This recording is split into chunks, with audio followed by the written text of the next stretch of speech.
मेरे प्यारे बच्चों, आज का सेशन होने वाला है खास, इसलिए मत रहिए उदास।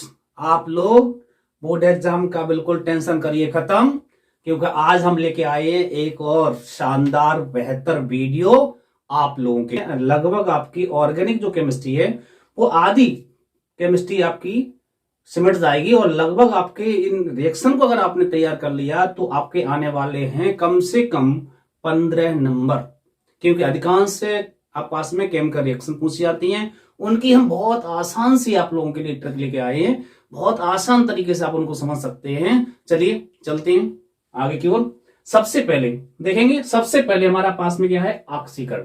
ऑक्सीकरण किसे कहते हैं? तो ऑक्सीकरण का मतलब क्या होता है? ऑक्सीकरण का मतलब होता है ऑक्सीजन का ग्रहण करना। जब किसी रासायनिक प्रक्रिया में ऑक्सीजन को ग्रहण किया जाता है तब हम उसे ऑक्सीकरण कहते हैं। किसी रासायनिक प्रक्रिया में ऑक्सीजन ग्रहण करना ऑक्सीकरण कहलाता है। जैसे यहां पर हमने क्या किया, अभिकारक लिए ए और बी, इसमें हमने यहां पर लगाया है K2Cr2O7, जिससे बोलते हैं पोटेशियम डाइक्रोमेट। ये एक ऑक्सीकारक पदार्थ है जिसकी उपस्थिति में ये क्या करता है, ये इसकी उपस्थिति में रासायनिक प्रक्रिया में क्या होता है, ऑक्सीकरण हो जाता है।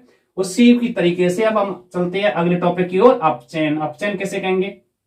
हाइड्रोजन का ग्रहण करना। जब कोई यौगिक किसी रासायनिक प्रक्रिया में हाइड्रोजन को ग्रहण करता है तो उसे हम अपचयन कहते हैं। इसमें सबसे अच्छा अपचायक पदार्थ कौन सा है? जिसका नाम है लिथियम एल्युमिनियम हाइड्राइड, और इसका जो सूत्र होता है वो है LiAlH4। अब आगे चलते हैं, हम थोड़ा सा आगे देखेंगे। क्या सबसे पहले हमें देखना है एल्कोहल। एल्कोहल क्या करता है, किस तरीके से ये ऑक्सीडाइज होकर एल्डिहाइड में कन्वर्ट होता है और एल्डिहाइड ऑक्सीडाइज होकर कार्बोक्सिलिक अम्ल में बदलता है। ये आपका फॉर्मूला है, इस फॉर्मूला को आपको ध्यान रखना है। किसी प्रकार का कोई एल्कोहल है उसको आप ऑक्सीडाइज करेंगे, है ना, किसमें कन्वर्ट हो जाएगा, वो एल्डिहाइड में कन्वर्ट हो जाएगा। उसके बाद में फिर उसको फिर से ऑक्सीडाइज करेंगे तो कार्बोक्सिलिक अम्ल में आप पास में कन्वर्ट हो जाएगा, बदल जाएगा। एक रिएक्शन लेते हैं हम एल्कोहल की, इसकी रिएक्शन लेंगे। एल्कोहल को देखेंगे आप, एक हमने ले लिया है आप पास में एल्कोहल, देख रहे हैं आप CH3 और CH2OH, इसका नाम है एथिल एल्कोहल।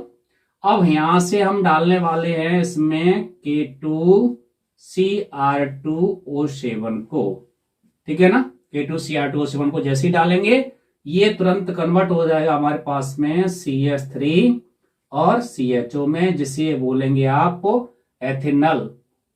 ये एल्डिहाइड बन गया। अब हम इसमें फिर से ऐड करने वाले हैं, मिलाने वाले हैं किसको, ऑक्सीडाइज पदार्थ को, K2Cr2O7 को।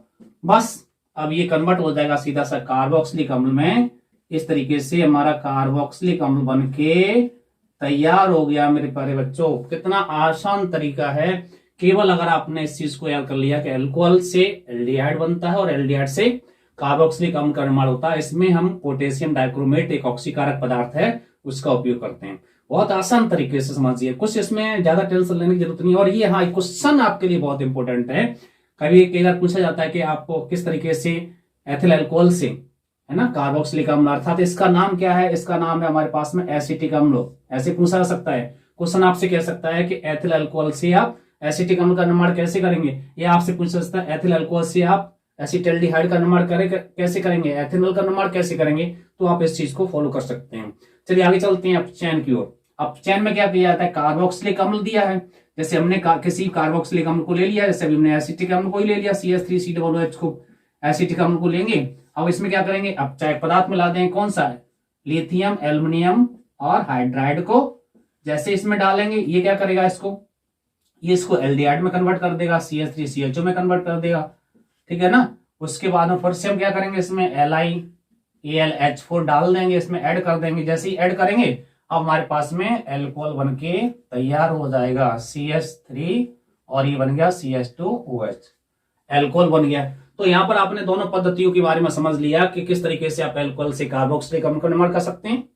इसमें कुछ ज्यादा झंझट है, ज्यादा टेंशन लेने की आपको जरूरत नहीं है, बस कॉन्सेप्ट को समझना है कि आखिर कॉन्सेप्ट है क्या। उसके बाद में कार्बोक्सिलिक अम्ल से आपको एल्कोहल का निर्माण कर सकते हैं। तो 2 पॉइंट आपके लिए बहुत इंपॉर्टेंट हैं आपके बोर्ड एग्जाम के पॉइंट ऑफ व्यू से।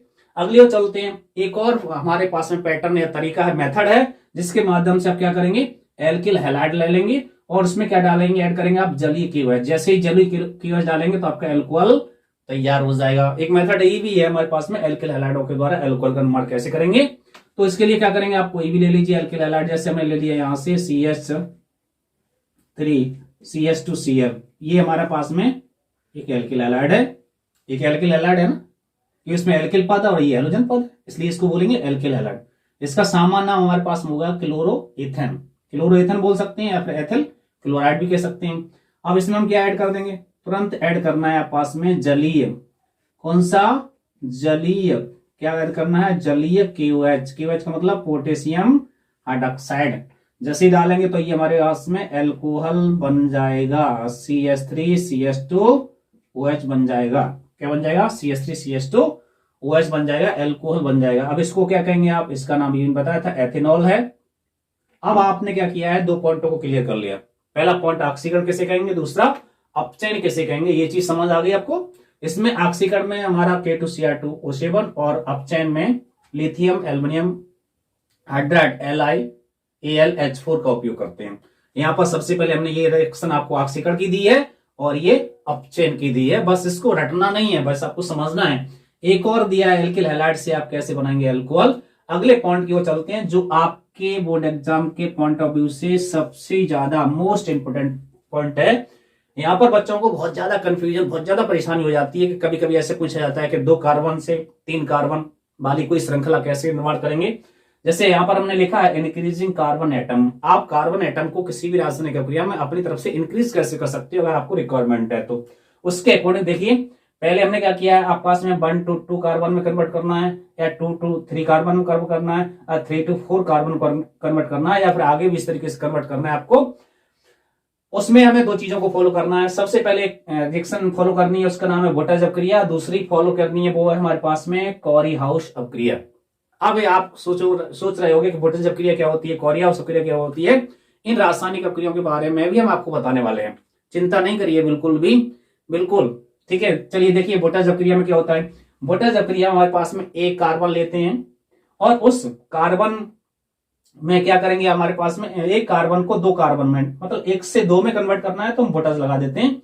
अब इसके साथ साथ क्या क्या यूज करते हैं, एक तो हम ईथर यूज करते हैं, दूसरा यहाँ पर सोडियम यूज करते हैं। एल्किल हैलाइड एक कार्बन वाला हो, उससे हमें 2 एल्केन में बदलना है तो हम वोल्टेज लगा देते हैं, ठीक है। उसके बाद में कॉरी हाउस में क्या करते हैं, कॉरी हाउस में 2 कार्बन से हमें 3 कार्बन में कन्वर्ट करना है, या 3 से आप पास में 5 कार्बन में कन्वर्ट करना है। इस तरीके से विषम कार्बनों में अगर कन्वर्ट करने की जरूरत है तो हम कॉरी हाउस का यूज करते हैं। जैसे यहाँ पर देख रहे हैं 2 कार्बन से हमने किस में कन्वर्ट किया, 3 कार्बन में। इसमें जो ऐड करने वाला पदार्थ है वो हमारे पास में कॉपर आयोडाइड, लिथियम और मेथिल क्लोराइड इसमें ऐड करके हम 2 कार्बन वाली श्रृंखला को 3 कार्बन वाली श्रृंखला में कन्वर्ट कर सकते हैं। चलिए देखिए, पहले हम क्या करते हैं, वोल्टेज अपक्रिया का उपयोग करके क्या करेंगे, कार्बन की संख्या को बढ़ाएंगे। कितना कार्बन करना है, देखिए यहाँ पर लिखा हुआ पॉइंट। ये पॉइंट आपके बोर्ड एग्जाम में बहुत ज्यादा पूछा जाता है, बहुत कई बार आया चुका है। अब क्या करना है आपको, मेथेन से ब्यूटेन का निर्माण करना है। मेरे प्यारे बच्चों, सबसे पहले आपको ध्यान रखना है किसका निर्माण करना है, मेथेन से ब्यूटेन का निर्माण करना है। ये चीज आपको समझने के लिए बहुत जरूरत है। सबसे पहले हम लेते हैं यहां से, देखिए आपको दिख रहा होगा शायद, मेथेन ले लिया हमने। क्या लिया है, मेथेन। मेथेन का सूत्र तो आपको पता ही है सभी बच्चों को, मेथेन का मेरे प्यारे बच्चों सूत्र होता है CH4। अब ये मेथेन जो हमारे पास में इनएक्टिव होता है, कम सक्रिय होता है, कम सक्रिय की वजह से हम क्या करेंगे, यहाँ पर इसमें मिला देंगे Cl2 क्लोरीन, और किसकी उपस्थिति में, सूर्य के प्रकाश की उपस्थिति में। सूर्य के प्रकाश की उपस्थिति में जैसे क्लोरीन डालेंगे, ये यहां से सीधा सा कन्वर्ट हो जाएगा एल्किल हैलाइड में, CH3Cl में बन जाएगा। अब CH3Cl मिल चुका है हमको, अब हम इस पर क्या लगा देंगे, वोल्टेज लगा देंगे। वोल्टेज में क्या किया जाता था आपको पता ही है, ईथर डाल देंगे, ईथर डालेंगे और क्या करेंगे, हमारे पास में सोडियम मिला देंगे, और इसके साथ में इसके मोल कितने ले लेंगे, 2 मोल। जैसे ही 2 मोल लेंगे तो ये हमारे पास में कन्वर्ट हो जाएगा CH3 और CH3 में, मतलब हमारा एथेन बन के तैयार हो गया। अब हम फिर से एथेन को भी क्या करने वाले हैं, एक्टिव करने वाले हैं, क्योंकि एथेन हमारे पास में कम क्रियाशील होता है तो इसे एक्टिव करने वाले हैं। एक्टिव करने के लिए हम क्या करेंगे, Cl2 डालेंगे और सूर्य का प्रकाश देंगे। इसे सूर्य का प्रकाश दे दिया, सूर्य का प्रकाश जैसे ही देंगे तो ये कन्वर्ट हो जाएगा हमारा फिर से CH3 और CH2Cl में, मतलब क्लोरोएथेन में। क्लोरोएथेन में जैसे ही कन्वर्ट होगा फिर हम इस पे फिर से लगा देंगे हम कौन सी रिएक्शन, वोल्टेज, किसकी उपस्थिति में, ईथर और किसके साथ में, सोडियम के साथ में। अब हमारा तुरंत बन के तैयार हो जाएगा। इसका लेना चाहेंगे तो आप 2 मोल हो जाएंगे, 2 मोल जैसे ही लेंगे तो ये बन के तैयार हो गया हमारे पास में CH3 CH2 और CH2 और लास्ट में बन जाएगा CH3, जिसे आप कहेंगे ब्यूटेन। इस तरीके से मेरे प्यारे बच्चों देखा आपने, हमने क्या किया, इसका नाम था मेथेन, यहां से बनाया फिर क्लोरोमेथेन, और यहां से बनाया एथेन, और इसका नाम हो गया क्लोरोएथेन, और क्लोरोएथेन पर हमने लगाई वोल्टेज अभिक्रिया और सीधा सा बन के हो गया हमारे तैयार कौन सा, ब्यूटेन। जो मैंने आपको क्वेश्चन दिया था, जो मैंने पॉइंट आपको बताया था, उसी को मैंने यहाँ पर क्या किया है, प्रूव किया है। तो इतनी लंबी रिएक्शन को आप 2 मिनट में समझ सकते हैं, आसानी से याद कर सकते हैं। अब हम चलते हैं अगले पॉइंट की, जिससे बोलेंगे कॉरी हाउस अपक्रिया। क्रम क्या है, कॉरी हाउस अपक्रिया। और इसमें हमने क्या पॉइंट लिया है, इसमें पॉइंट लिया है मेथेन से बनाना है आपको क्या, प्रोपेन। तो मेथेन यहां भी लिखेंगे जो अभी हमने लिखा था, मेथेन के लिए क्या करेंगे आप, CH4 लिख दीजिएगा। अब इस पे क्या लगा दीजिए आप, Cl2, किसकी उपस्थिति में, क्लोरीन ऐड कर दीजिए, किसकी उपस्थिति में, सूर्य के प्रकाश की उपस्थिति में। जैसे हम क्लोरीन को ऐड करेंगे सूर्य के प्रकाश की उपस्थिति में, ये सीधा सा कन्वर्ट हो जाएगा किसमें, अभी आपको लिखा ही था CH3Cl में, CH3Cl में कन्वर्ट हो गया। अब CH3Cl में कन्वर्ट होने के बाद में हम क्या करने वाले हैं, इस पे लगाने हैं वोल्टेज अपक्रिया। तो वोल्टेज में क्या बताया गया है, पहले इसके साथ में हम ईथर को ऐड कर देंगे और किसको ऐड करेंगे आपको, सोडियम को। इसके मोल कितने ले लेंगे हम, 2 मोल। जैसे ही 2 मोल लेंगे अब ये तैयार हो जाएगा, सीधा सा कन्वर्ट होके हो जाएगा किसमें, CH3 और CH3 में, मतलब एथेन बन के तैयार हो जाएगा। एथेन फिर भी ये भी हमारे पास में बहुत कम क्रियाशील है, तो इसके लिए इसे एक्टिव करेंगे। एक्टिव करने के लिए हम लगाएंगे Cl2 और सूर्य का प्रकाश, क्लोरीन और सूर्य का प्रकाश देंगे, ठीक है ना। अब हमें क्या करना है, अब यहाँ पर थोड़ा सा ध्यान रखने की जरूरत है मेरे प्यारे बच्चों। हमारे पास में एथेन बन के तैयार हो गया। अब हम इसमें क्या डालेंगे, अभी हमने बताया था आपको, क्लोरीन डालेंगे और सूर्य का प्रकाश डालेंगे। इस पर क्लोरीन डालने के बाद में जैसे इसमें क्लोरीन ऐड करेंगे, ये कन्वर्ट होने वाला है हमारा कुछ इस तरीके से, CH3 में कन्वर्ट हो जाएगा और CH2Cl में ये बदल जाएगा, इससे हम बोलेंगे क्लोरोएथेन। अब हम इस पर लगा देंगे कौन सी रिएक्शन, कॉरी हाउस अपक्रिया। कॉरी हाउस अपक्रिया में क्या किया जाता है वो आपको बता दिया था, कॉपर आयोडाइड इसमें डाल दीजिए।